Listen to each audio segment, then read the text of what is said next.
Hello everyone, welcome once again to the online biology classes for HS first year. I am Sukanya Roy and today we are going to have our second lecture on the chapter Animal Kingdom. So, in our last discussion, we had studied about the introduction of the animals and the animal kingdom, and also हम लोगों ने study किया था different criteria okay और basis of classification based on which जितने भी animals है इस प्लेनेट के उनको हम लोग डिफरेंट ग्रुप्स में डिवाइड कर सकते हैं. तो वो बेसिस और क्राइटेरिया एक्चुअली क्या थे? The first one was about the levels of organization. Okay, then the next one was about the body plan, that is all the animals of this animal kingdom can be divided into some groups based on the plan or construction of their body, right? The third one was about the body symmetry, that is the animals whether they are symmetrical or asymmetrical. Okay, based on that they were divided into some groups. Then number 4 was about the diploblastic or triploblastic organization or the embryonic germ layers. So based on those also the animals were divided into two groups. The fifth one was about the coelom or the body cavity, and based on which the animals are divided. Okay. The sixth one was about the notochord. So what was notochord? Notochord is nothing but a rod-like structure, okay, which is formed towards the dorsal side of the body during the embryonic development in some of the animals, right? So हम लोगों ने already देखा था कि जिन animals में notochord present होते हैं उनको हम लोग क्या बोलते हैं? Chordates, okay, and Jin animals में notochord absent होता है, that is notochord is not formed, those animals are termed as non-chordates, right? So based on the presence or absence of notochord हम लोग all the animals जितने भी present है इस अर्थ के उनको हम लोग divide कर सकते हैं into two broad groups, that is non-chordates and chordates. In non-chordates notochord is absent, in chordates the notochord is present.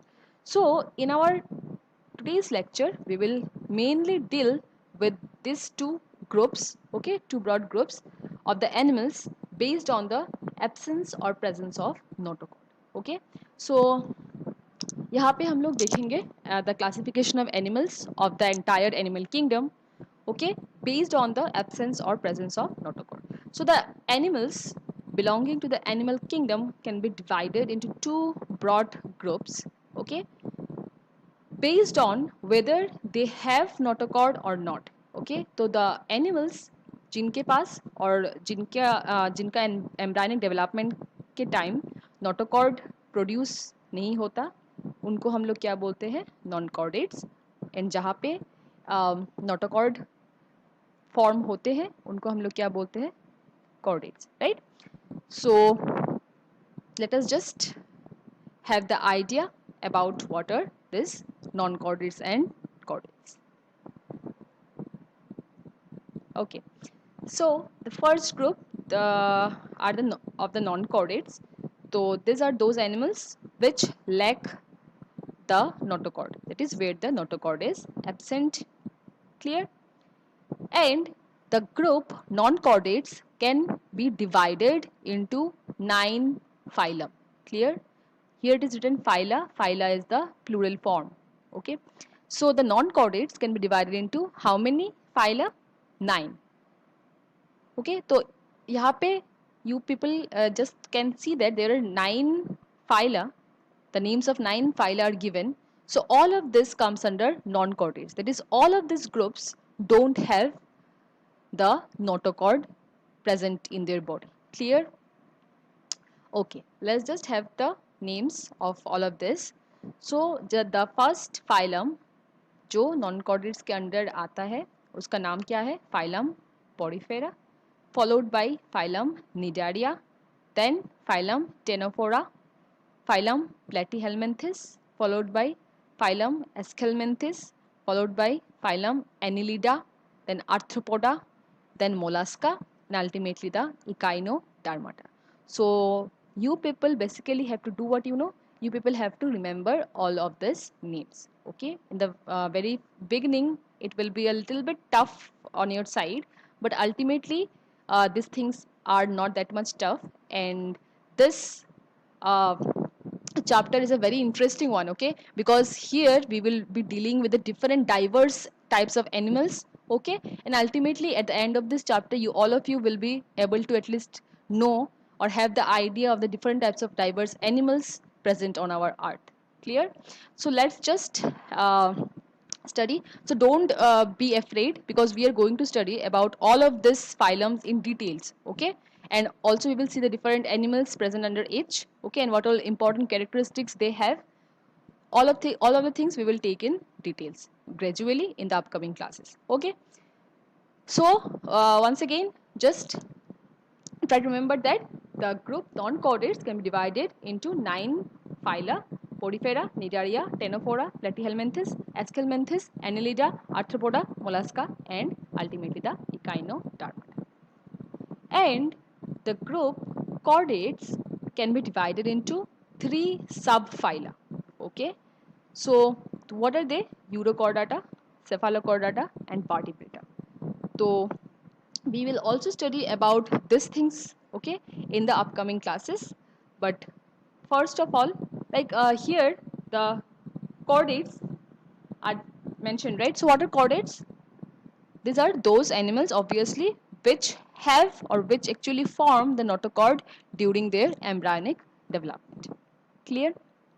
So first of all, we will start this lecture with, or this chapter, first of all we will be studying about the non-chordates, and gradually then we will be moving towards the chordates. Clear?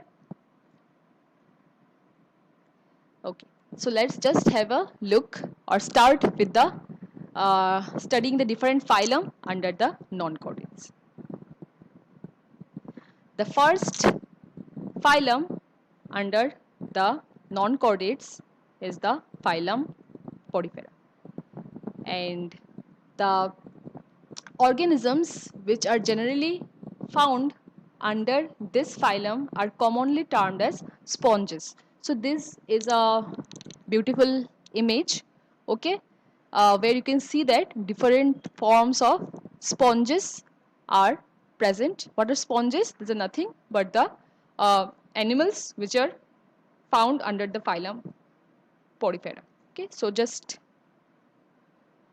let's study about the organisms under the phylum Porifera. Okay, so you can see that already I have mentioned members of this phylum are commonly known as sponges. Okay, that is all the members or all the organisms or all the animals जो इस phylum के under आता है सबको हम लोग commonly क्या बोलते हैं? Sponges. Clear? Okay, then these animals are mostly, like most of them are marine, that is they are found in the seas or oceans, okay, and their body is asymmetrical, okay. So here is a diagram you can see here. This one, can you observe this organisms? All of these are the sponges, okay, the different types of sponges. So you can see their body. Are they symmetrical? Like यहाँ पे कहीं पे आप लोगों को symmetry दिखाई दे रहा है? The entire sponge को आप लोग डिवाइड कर सकते हो एनी इक्वल हाफ में? No, because their body is not symmetrical. यहाँ पे कहीं पे भी कुछ सिमेट्री नहीं है, तो फिर किसी भी प्लेन में इन ऑर्गेनिजम्स को हम लोग डिवाइड नहीं कर सकते इक्वल हाफ्स में. Clear? So they are asymmetrical. Clear ना? And they have cellular level of organisation. That means what? इनका बॉडी का लेवल ऑफ ऑर्गेनाइजेशन क्या है? Cellular level. वाई? बिकॉज इनके बॉडी में कुछ टिश्यूज और इम्पॉर्टेंट ऑर्गन्स या स्पेशलाइज्ड ऑर्गन सिस्टम्स कुछ भी नहीं है. सिर्फ कुछ सेल एग्रीगेट्स होते हैं, कुछ सेल्स एक साथ में जमा होके, okay, this entire body is formed and so they have a cellular level of organisation. Clear? Next, इनके बॉडी में एक वाटर ट्रांसपोर्ट और कैनल सिस्टम होता है, क्योंकि most of this organisms are actually, like all of this are actually aquatic, right? They are aquatic in nature, as a result of which the main form of transport of like uh, transport is water, okay, through water. So whatever food or whatever waste materials are, like whatever food is ingested or whatever waste materials are excreted, all of this are actually brought about and taken away by water only through the transport or canal system. Clear? Next, see, water enters through minute pores called ostia. Their body have several minute pores. Can you see this minute pores are there in their entire body? Okay, so these pores are termed as ostia. Okay, through which actually water enters their body. यहाँ पे जो body है, body में several pores are there जिनके through water enter करते हैं body के अंदर अंदर. Okay, and body के अंदर एक space होता है. Okay, एक cavity होता है इनके body के अंदर जिसको नाम मतलब जिसको हम लोग क्या बोलते हैं, स्पॉन्जोसिल. ओके, एंड वाटर एंटर होने के बाद अल्टीमेटली जब वाटर निकल के बाहर जाते हैं तो थ्रू एक large pore this water actually comes out. This large pore is termed as osculum. Can you see this one is one osculum, this one is one osculum. So these are the osculums through which water will go out. Like water will come inside the body through several minute pores present in the entire body. These are termed as ostia, and ultimately the water will go out through the body, okay, or go out of the body through some large pores termed as osculum. These are the osculum. Clear? Next, इनके बॉडी के अंदर okay some hard structures होते हैं, endoskeleton. Okay, so this endoskeleton is formed by different types of specialised structures termed as spicules or spongin fibers. So these are nothing but some hardened structures are there जो जिसका composition में either calcium carbonate और silica present होते हैं, and their function is what, to provide structure and support to the sponge body, and also they help to deter the different predators, that is they protect the body from any type of predators. Clear? And also they provide support and a framework to the body of the sponges. And spongin fibers are made up of a type of protein. Okay, these fibers actually form a network like structure, and this also provide structure and support to the body of the sponges. Next, see, most of the sponges are hermaphrodite. This means that here in their body means the male organisms and the female organisms are not separate. That is, इनके like an individual body में male and female part will be present. That means यहाँ पे male organism and female organism अलग नहीं होते, same organism के अंदर ही male and female parts present होते हैं, and such type of organisms are termed as what, hermaphrodite, जहाँ पे male and female organ means like organisms or the organs will be present in a single individual. That is, the male and female sexes are not separate, right? They're united, and so they're termed as hermaphrodite. Okay, just try to remember the terms. And here the fertilization is internal. Actually fertilization is what, nothing but the fusion of the male and female gametes. So fertilization actually दो तरीके के होते हैं, one is internal and the other one is external. तो internal fertilization में क्या होते हैं, body के अंदर fusion of male and female gamete होता है, तो इसको हम लोग fertilization internal fertilization बोलते हैं. And जो जिस type of fertilization में the fusion of male and female gametes takes place outside the body, okay, they are termed as external fertilization. Clear? So examples are cycon. You can see here this organism, this structure is of an organism termed as cycon. It is also a sponge. Then spongilla, this is the spongilla. So spongilla is nothing but the freshwater sponge. See, maximum of the organisms are marine, that is found in seas and oceans, but some of the organisms are also found in the freshwater. Okay, there's lakes or ponds, and spongilla is an example of freshwater sponge. It is quite often asked in your exam, name the means give an example of a freshwater sponge. Your answer should be spongilla, right? So this is the spongilla, and one more example is Euspongia. It is also a marine specimen. So please try to remember the names and the important points under the phylum Porifera. Okay.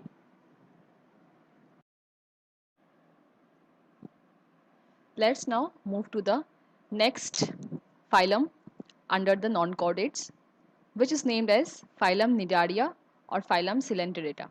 Okay, so these are the group of organisms which comes under the phylum Cnidaria. Okay, so you can see the beautiful looking organisms.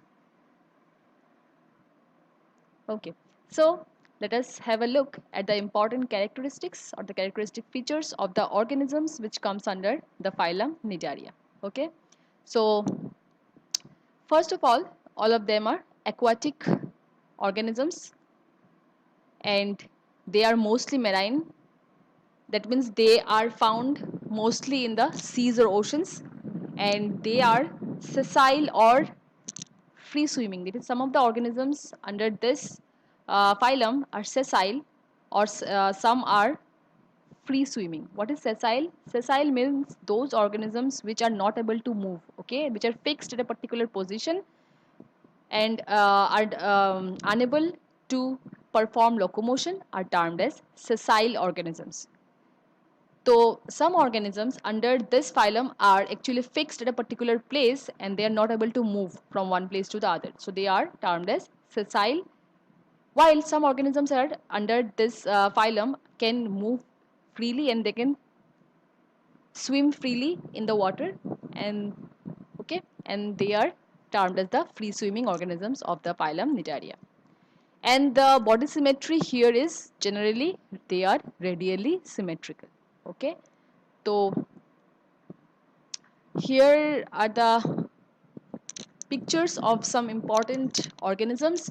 So you can see that these organisms, all of them are what? They are radially symmetrical. That is, if you divide or cut them in any of the plane, you will get two equal halves. Okay, so that means they are radially symmetrical. And they exhibit tissue level of organization. That means their bodies, the cells of their bodies are organized into some specialized tissues only, and there is no organs or higher levels of organization, but only tissues are present, and so their level of organization of the body is tissue level of organization. And they have a single opening, that is a blind sac body plan. In the last class we had discussed about it, right? A blind sac body plan, that is they have only a single opening. Here this one is the opening, this is the mouth. Here this one is the mouth. That means only one opening is there through which the food is taken inside, and after the digestion process the waste products is also expelled from the same opening only. Clear? Next, the name Cnidaria. What does this mean actually? The name Cnidaria is derived from a term called as cnidoblasts or cnidocytes. These are nothing but some specialized cells which are present on the tentacles and the body of these organisms. What are tentacles? These are the tentacles. Okay, these are the tentacles. Can you see this hair-like structures? This one, this these are the tentacles which are present in all the type of cnidarians. Can you see here? These are the tentacles. Okay, these are the tentacles. That means in all of type of organisms under this phylum you will be able to see the tentacles. So these tentacles and the body actually consists of some specialized cells termed as cnidoblasts or cnidocytes. Okay, which help them for their attachment to a particular particular area or as base, and also they help to defense, means help in defense, in the self defense of these organisms against any type of predators, and also they help to capture the different types of prey, okay, which they actually eat up. So this, because of the names of these cells, the phylum has taken the name as phylum Cnidaria. Okay, these are nothing but some the name actually comes from the name of some specialized cells termed as cnidoblasts or cnidocytes, which are present on the tentacles and on the body of the organisms under this phylum, and their main function is what? Self defense against any type of enemy, and also they help to capture their own prey. Now the next point is they show, means the organisms under this phylum show two types of body forms called polyp and medusa. That means all the organisms under this phylum can be divided into two types of bodies. One is polyp and the other one is medusa. Let us just see what is this. Polyp is the fixed forms, that is they are generally fixed in a particular place. That means this one, these are the polyps, that is they are fixed in a particular place, and they are not able to move from one place to the other. So they are termed as polyp of form of the Cnidaria. Clear? While medusa or the medusoids are those form of the Cnidarians which can swim freely in water. That means they can move from one place to the other. Example, jellyfishes. Now this is an example of the jellyfish, okay, which is nothing but a medusa form of the Cnidaria. They can easily move from one place to the other, or they can easily swim, that is they are free swimming and can perform locomotion. While this one is the hydra, this one is a sea anemone. So these are the fixed forms termed as polyp. Clear? Next, some Cnidarians are present which perform or which exhibits both the types of body form. That is, in some organisms, for example Obelia, here both the polyp and medusa forms are seen. So polyps are those which actually perform the asexual type of reproduction, while medusa are those forms which can perform the sexual type of reproduction. That means in these organisms under this phylum, they can perform both types of reproduction, that is both asexual and sexual reproductions are observed. Polyp mainly performs asexual reproduction, while medusa mainly performs sexual reproduction. Is it clear? Okay. Next, let us have a look at the next type of phylum under the non-chordates, which is named as Stenophora. So these are some of the important or the organisms or the structures, how they look. The organisms under this phylum actually looks like this. Okay.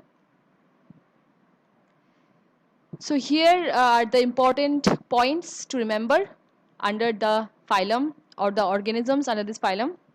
So they are commonly termed as comb jellies or sea walnuts.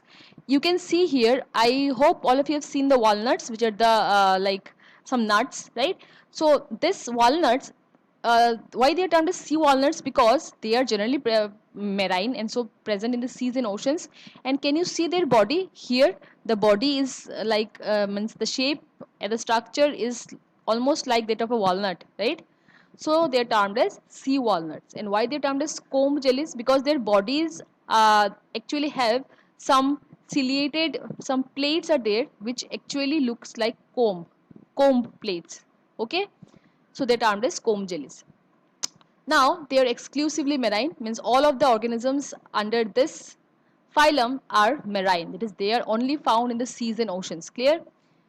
Their body is radially symmetrical. Once again, if you means their body symmetry is radially symmetrical. If you divide their body and along any of the plane, you will get the similar halves. Okay, so their body is radially symmetrical, and they also have tissue level of organization. That is, they don't have any organs or specialized organ systems, but they do have some tissues. Okay, and so their level of organization is tissue level of organization.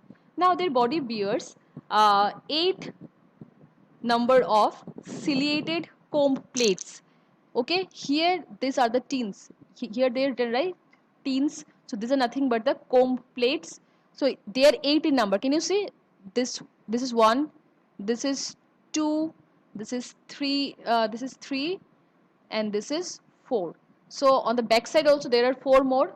So there are how many? 8 ciliated comb plates, which the main function of these are what? They help in locomotion. They help them to move from one place to the other. Okay, so this is a very important characteristic feature of this phylum, that is they have ciliated comb plates which help in locomotion.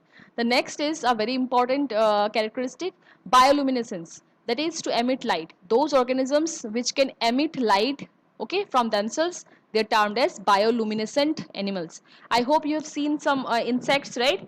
Which are bioluminescent, which are able to produce light. So those organisms which can produce light, or which have the ability to produce light, are termed as bioluminescence. So these organisms are also bioluminescent. You can see here also this structure. It is like, it seems like this emit light, right? So these are bioluminescent animals. You can see here these structures. Can you see? Some light objects are present this, so they are able to produce light, and so they are termed as bioluminescent animals. Next, again, they are hermaphrodite. That means here also the male and female sex organs are present in a single body, and so they are termed as hermaphrodite. That is, here the sexes are united, they are not separate. Clear? And fertilization here is external.